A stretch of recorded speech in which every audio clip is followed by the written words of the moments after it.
Hello বন্ধুরা, সবাইকে অনেক অনেক ধন্যবাদ আমার ভিডিওগুলি দেখার জন্য।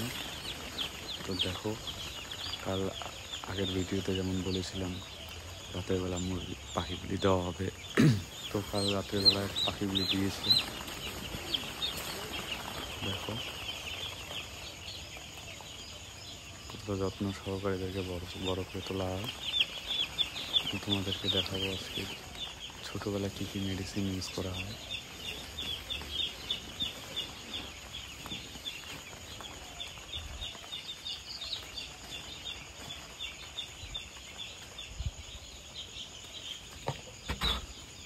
এটা হচ্ছে অ্যাসিড,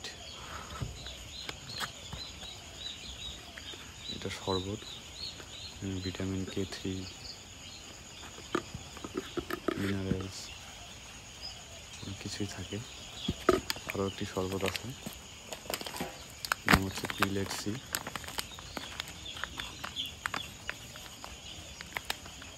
এগুলি মেডিসিন 15 দিন পর্যন্ত চলে, তারপর আবার অন্য মেডিসিন দেওয়া হয়।